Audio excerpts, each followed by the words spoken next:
Bem-vindo, meus irmãos e irmãs, ao canal Padre Marcos dos Santos.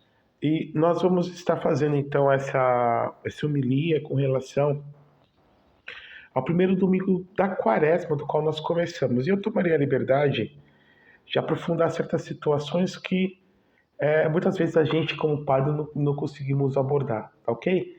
Com relação a justamente ao Evangelho. Peço perdão, talvez, pela qualidade do vídeo, mas é até onde dá para eu ir na situação em que me encontro. Então, o Senhor esteja convosco, Ele está no meio de nós. Proclamação do Santo Evangelho de nosso Senhor Jesus Cristo, segundo São Marcos. Glória a vós, Senhor.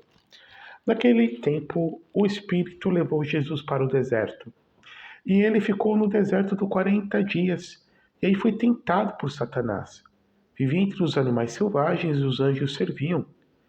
Depois que João Batista foi preso, Jesus foi para Galiléia, pregando o evangelho de Deus e dizendo: o tempo já se completou, o reino de Deus está próximo, convertei-vos e crede no evangelho. Palavra da salvação. Glória a vós, Senhor. Ave Maria, cheia de graça, o Senhor é convosco, bendita sois vós entre as mulheres, bendito o fruto do vosso ventre, Jesus. Santa Maria, Mãe de Deus, rogai por nós, pecadores, agora e na hora de nossa morte. Amém. Queridos irmãos e irmãs, nós já começamos agora então esse domingo da quaresma. E o evangelho que nós agora há pouco escutamos é o evangelho chamado da tentação de Jesus. O contexto para que possamos compreender este evangelho é que Jesus já está com seus 30 anos de idade, Jesus se apresenta diante de João, Jesus é batizado por João Batista, Jesus recebe o Espírito Santo, não que ele não tivesse, mas de uma forma pública, podemos dizer assim, é externalizado aquilo que ele já tinha desde o momento da sua encarnação recebido, a unção do Espírito Santo. E de uma certa forma, a humanidade de Jesus é ungida pelo Espírito, e essa unção do Espírito Santo, como diz, por exemplo, Ladária, que um grande teólogo espanhol, fazendo os comentários, ele é um grande comentarista das obras de Santo Hilário de Poitiers, então potencializa-se, podemos dizer assim, Jesus torna-se apto para poder começar o seu ministério público depois desse recebimento do Espírito. Então, nós temos essa cena. E logo após, então, Jesus vai para o deserto. Então, a gente tem aqui diante de nós, ele vai para um lugar desértico, um lugar árido, um lugar que é o lugar do desespero, o lugar onde se encontra a Deus, onde se encontra o demônio. Porque o deserto simboliza o limite. O deserto simboliza essa soledade, entende? Em que não há fertilidade. Mas aí a gente vai perceber um elemento. O Evangelho de Marcos ele está aqui de uma forma sintética. Por quê? Porque Mateus e Lucas eles vêm desenrolar a questão das tentações de Jesus. O fim dessa grande penitência, o fim desse grande jejum de 40 noites, 40 dias, nos diz que o demônio, que o próprio Satanás, o diabo, o espírito maligno se aproxima de Jesus para tentá-lo. E o Evangelho de Marcos não nos fala essas tentações, os outros evangelhos vão nos falar que vai se apresentar três tentações, três grandes tentações para Jesus, né? Num primeiro momento, o diabo vai dizer, transforma essas pedras em pães, e Jesus vai rejeitar dizendo, nem só de pão vive o homem, mas de toda palavra que sai da boca de Deus. No outro momento, o demônio vai pôr Jesus no pináculo do templo, na parte mais alta do templo de Jerusalém, e vai dizer, salta-te daqui, né, de cima, e está escrito, o diabo cita então o Salmo 91, 90, 91, depende da tradução, te serão enviados anjos que não permitirão que você se fira em alguma pedra. E por fim, o diabo apresenta todos os reinos do mundo e diz para Jesus para se ajoelhar e adorá-lo. E Jesus diz, né, só está escrito, só Deus prestarás culto e só a ele adorarás. Na segunda tentação, Jesus rebateu dizendo, não tentarás ao Senhor o teu Deus. Então, nós temos essas três tentações emblemáticas. Porém, não quero falar da tentação de Jesus em si, entende? Porque alguns teólogos vêm dizer que o diabo, o Satanás, ele tinha uma certa dúvida sobre a pessoa de Jesus. Ele sabia que Jesus era o Messias, mas não sabia, talvez, o grau da sua messianidade, não sabia da sua identidade real, ou seja, que ele estava diante do próprio Deus que havia se feito homem, né? Não vamos entrar nesses pormenores. O fato é que, por exemplo, o próprio demônio tenta. E a tentação não é uma tentação bruta, mas são tentações sutis, são tentações de imperfeições, como diz um grande estudioso demonólogo chamado Antônio Forteia, né? Então, são tentações às imperfeições. Não uma tentação propriamente dito ao pecado. Só que, meus irmãos, minhas irmãs, nós, ao contemplarmos essa cena, a gente percebe o modus operandi do demônio. Então veja, nós temos três grandes inimigos da nossa salvação. Todo homem, da nossa natureza adâmica ferida pelo pecado. Então, primeiro, a carne, o que a carne é chamado das más inclinações, os nossos instintos de egoísmo, nossos instintos maus, a carne. O diabo, o espírito maligno, o anjo caído que vem nos tentar. E o mundo, que é essa sociedade, do qual tem como príncipe deste mundo o próprio Satanás, e que existe uma lógica neste mundo, que é a lógica do pecado. Evidentemente que desses três grandes inimigos, o que a Bíblia vai chamar de epiomeia, né? Então, João, na sua primeira carta, vem dizer: tudo que há no mundo é epiomeia tossarros, né? Então, a concupiscência da carne, a epiomeia to oftalmon, ou seja, a concupiscência dos olhos, o desejo, e a zeleia tombion, então a soberba da vida, o orgulho, o ego, esse ego inflado, esse ego que beira a idolatria, que todos nós devemos sempre lutar, né? Então, às vezes a gente aprende que nós devemos nos amar, pelo contrário, a gente tem que se amar menos, para que possamos amar mais a Deus e amar mais o nosso irmão. A grande questão é que o ser humano se ama tanto, tanto, tanto que ele não ama ninguém, não ama nem a Deus, não ama nem o próprio Deus, e tanto quanto também o próximo. Mas vamos lá, eu não quero falar nem da carne, não quero falar nem do mundo, eu quero falar do demônio. A ação do maligno, como ela se dá? Primeiro, que a gente vai aprender que todos nós somos, de alguma certa forma, influenciados, somos tentados, tá?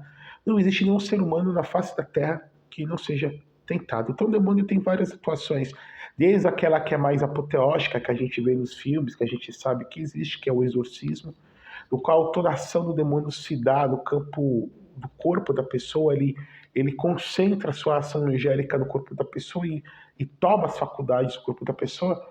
Uma pessoa possessa pelo demônio, o que ela faz não conta como pecado, porque ela não está no pleno uso da sua liberdade. E aí, o padre, com autorização do bispo, ele pode proceder com um exorcismo, grande exorcismo, porque é baseado justamente no ritual da igreja. Então, essa é a ação extraordinária. O que vem abrir aos casos de possessões? Há várias teorias, desde pactos que a pessoa pode fazer, falta de perdão, maldições hereditárias, feitiçarias do qual ela foi objeto.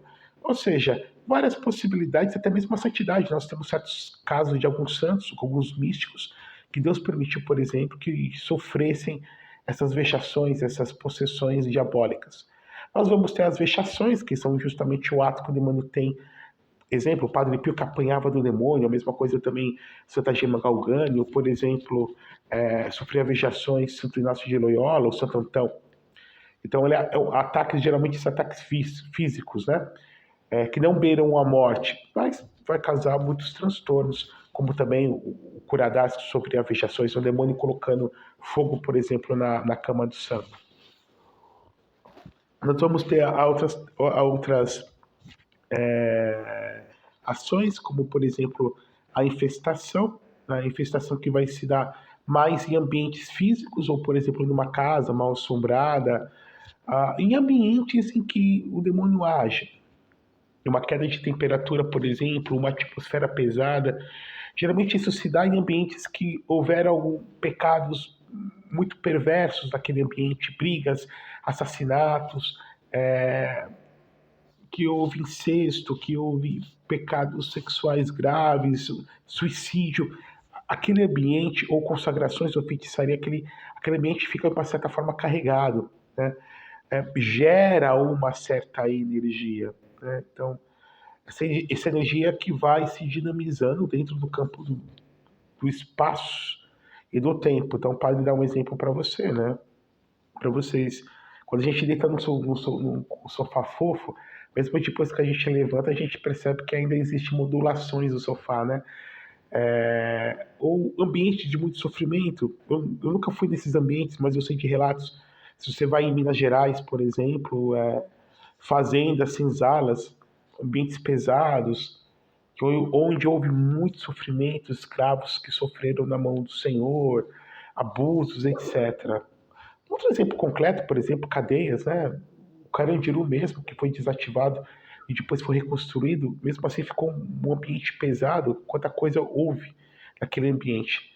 E aí a gente vai, e agora eu quero comentar, que é a ação demoníaca mais comum que é chamada tentação, ok? Então, todos nós somos tentados. Padre Marcos, como se dá essa ação e por que ela se dá? Ela se dá com uma permissão de Deus. Ela se dá para que possamos exercer a nossa liberdade em dizer sim para o Senhor ou não. A grande questão é que o demônio, ao nos tentar, ele oferece a banana para o macaco, porque o macaco já gosta da banana, né? Oferece os ossos para o cachorro já gosta de roer osso. Ou seja, ele vem nos tentar, mas a nossa natureza adâmica ferida também já é inclinada a querer aquilo. Então vocês percebem que para que eu possa rejeitar uma tentação, eu tenho que fortalecer a minha vontade, eu tenho que masculinizar, virilizar a minha vontade, e essa vontade ungida, essa vontade iluminada pelo Espírito Santo. Porque o que vem a ser a graça atual para que eu possa dizer não à tentação e contrapartida ceder ao pecado? É a ação do Espírito Santo na minha inteligência, me iluminando, e movendo a minha vontade para que possa aderir ao bem. Bom, toda tentação, ela se apresenta, de uma certa forma, como alguma coisa boa. Ela não pode se apresentar de uma forma totalmente má. O padre explica, exemplo, se eu te dou um copo de veneno, tomando água aqui, digo, aqui tem veneno, né? Você não vai tomar. Você tem uma caveirinha cruzada que você não vai tomar. Se o padre der uma bacia de esteio, come aí, você não vai comer. Mas se de repente eu ponho uma laranjada aqui, né, um vinho, um bom vinho, umas gotas de veneno aqui dissimulado, talvez você beba e não percebeu. Então, sempre no pecado, ele tem uma máscara, pelo menos de um bem imediato. O padre dá um exemplo. O camarada rouba, né? Roubar errado, é pecado e é crime. Mas naquele momento, quem está roubando, ele está visando adquirir alguma coisa que ele não tem. Por exemplo, dinheiro. Ele vê naquele momento um bem. Vamos pegar um adultério. O marido pegou, traiu a esposa, arranjou uma mecha. Né? Pela via racional, ele está totalmente ferrado, quebrado, porque ele vai ter a possibilidade da mulher descobrir se ele ama a esposa, ela vai separar e se descobrir. Pode acontecer uma gravidez, uma mulher grávida ninguém consegue esconder. Se ele for muito canalha, vai ter um aborto, que além de ser crime é pecado. Ele assumir, vai ser descoberto. Mas o que a gente pode dizer? Ele pode se amarrar com ela, com a amante não aceitar, depois ele tentar romper. Ou seja, o cara ele tá totalmente quebrado. Assim, a inteligência vai dizendo, a inteligência vai falar para ele que ele vai ter mais dor de cabeça do que benefícios, mas mesmo assim ele vai. Porque ele vê como que um bem enrustido, camuflado, né? Que a questão de eu ter prazer com uma mulher que não é a minha. Então a gente vai percebendo, nós vamos percebendo uma certa psicologia nas tentações. Tem que ter uma isca para poder prender a minha vontade. E tem que ter alguma justificativa para poder seduzir a minha inteligência. Por isso que a gente vai perceber que a tentação ela é sempre sedutora. E aqui entra a figura da serpente, que sempre a gente já vê desde, por exemplo, de Gênesis. A serpente, que tem a língua bífida, porque é o pai da mentira, e sempre sinuosa, porque ela é sedutora. Bom, meus irmãos, minhas irmãs, a tentação vai se apresentar assim, com pensamentos, com ideias. O demônio, ele não é um ser físico, ele é um anjo, portanto ele é uma inteligência sem corpo, sem matéria. Então ele sempre vai agir nos momentos, vai agir no campo mental da nossa inteligência, apresentando imagens, como diz Santo Inácio de Loyola, ele vai fazendo uma composição de imagens na nossa mente. Ele apresenta argumentos, apresenta raciocínios. Olha que coisa interessante. Mas às vezes também ele pode usar ter segundas pessoas, alguém para nos tentar. Então, um mau conselho, uma pessoa que vem me tentar, você é um homem casado, uma mulher que se oferece para você, uma mulher casada, um homem que se oferece.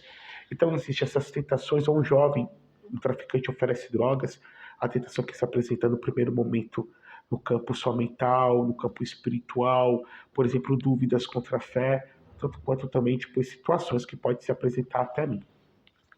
Quando a tentação acontece, Deus sempre permite em um momento de um lampejo de consciência. Então, todo mundo que está sendo tentado ao pecado, em algum momento ele está vendo que ele vai quebrar a cara. E por que Deus permite isso? Porque se a consciência, a liberdade não pode ser violentada, senão não se configura um pecado.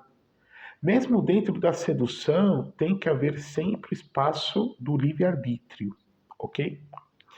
Por que o demônio vai agindo dessa forma com relação à tentação? Porque à medida que nós pecamos, exemplo, eu peco agora, cometo um pecado grave, o Espírito Santo acusa na minha alma esse pecado.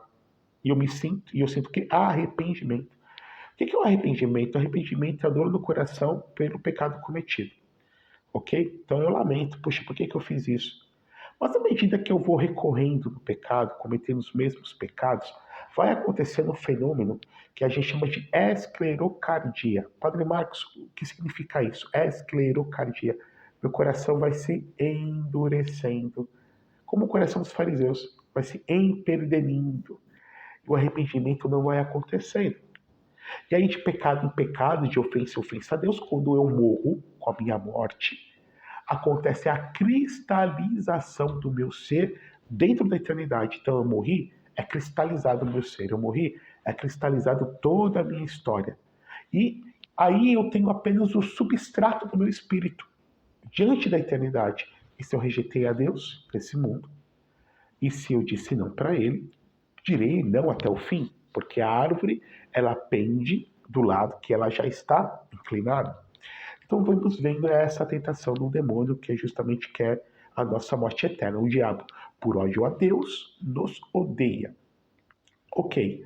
Outra forma de ele apresentar as tentações para nós é camuflando pensamentos atrás do nosso pensamento. Para dar um exemplo. Eu tenho tentações de suicídio. Tem a questão psicológica, mas também a tentação do maligno. O demônio não vai dizer assim, se mata. Ele vai dizer, vou me matar, vou me matar, vou me matar. Uma pessoa tem tentação, de repente, de roubar alguém, né? A tentação não vai se apresentar roube, como algo externo a ela, como uma primeira pessoa se dirigindo para uma segunda pessoa. Mas a tentação vai se apresentar, eu vou roubar, eu vou roubar, eu vou roubar. Ou seja, a gente vai percebendo essa primeira pessoa do singular, porque ele é um sujeito inteligente, se camuflando por meio do meu pensamento como se fosse o meu pensamento. E aqui está a grande dificuldade para a gente poder discernir onde começam as nossas más inclinações e onde vêm as tentações próprias ditas do maligno. Os teólogos vêm nos dizer que as tentações que são do demônio, elas se projetam como pensamentos de persuasão concentrados e obsessivos. Então, de repente, vem um pensamento mal na minha mente e você sente que é um pensamento obsessivo, por exemplo, para cometer algum pecado, violento, quase você reconhecendo que é algo externo a você. E se você consegue resistir a essa tentação, de repente ela se esvai, tão repentinamente como se apresentou. Pois bem, se assim nos apresenta a tentação, o que a gente pode aprender mais desse evangelho com relação às tentações? Porque o padre falou, todos nós somos tentados. O diabo tentou Jesus, quando ele percebeu Jesus estava fraco. Jesus havia jejuado, fraco. Todos nós temos momentos de fraqueza, de desânimo, não acordei bem, tive uma indisposição no meu corpo, fraqueza. E o demônio nos tenta também, principalmente quando estamos sós, quando não há ninguém nos vigiando. Claro que Deus vê tudo, mas quando eu tenho a mera ilusão de que eu não sou visto. Então, o demônio se aproximou de Jesus nesse momento de fraqueza e de solidão. Aqui está o modus operandi dele. E a gente tem que saber discernir isso. Como vencer as tentações, irmãos? Aí vem a segunda etapa. Primeiro, não dialogando com ela, rejeitando tão rápido quanto se apresenta, em nome de Jesus. Depois, eu mantendo a minha vida espiritual sempre intensa. A mosca, ela só pousa em sopa fria, não em sopa quente. Vida de oração, vida de sacramento, confissão, comunhão, adoração ao Santíssimo. Depois, muitas vezes que sua tentação me apresenta, usando sacramentais, uma água benta, um terço, escapulário, uma medalha milagrosa, tendo devoção a Nossa Senhora, porque Deus deu mérito para a Virgem esmagar a cabeça da serpente, tendo devoção a São Miguel Arcanjo, o príncipe dos anjos de Deus, devoção a São José, o terror dos demônios, devoção ao meu anjo da guarda, certo? Não dialogando com a tentação, não abrindo espaço para ela. Tanto quanto se apresenta, eu cortá-la imediatamente, principalmente nas tentações no campo sexual da carne. São Felipe Neri, grande santo que evangelizou essa Roma aqui no século XVI, a chamada apóstolo de Roma também, dizia que nos pecados da carne só os covardes vencem. Há pecados, há tentações, né, que eu sou convidado, que eu tenho que ser valente. Né? Uma tentação contra a fé, eu tenho que ser valente. Eu tenho que ser valente. Tentação de covardia, tenho que ser corajoso. Mas das tentações da carne, o demônio tem o nosso corpo a seu favor, então devo fugir. Então, mais ou menos assim, né? Como que vai se movendo as tentações, e que a gente tem que cortar e tem que dizer não, porque uma vez elas sendo aceitas, entrando no nosso campo mental, psicológico da nossa alma, e nós dizemos sim, cedemos e cometendo pecado, nós estaremos ofendendo a Deus e nos afastando de nosso Senhor. Então, meus irmãos, minhas irmãs, durante esse período, que possamos dizer não ao demônio, às suas ingerências, não à nossa própria vontade, e sermos cada vez mais de Jesus. Jesus venceu as tentações do maligno, de Satanás, do príncipe deste mundo, para poder nos merecer a graça de você e eu podermos vencer as tentações que sofremos. Que o Deus Todo-Poderoso vos abençoe e vos guarde, em nome do Pai, do Filho e do Espírito Santo. Amém.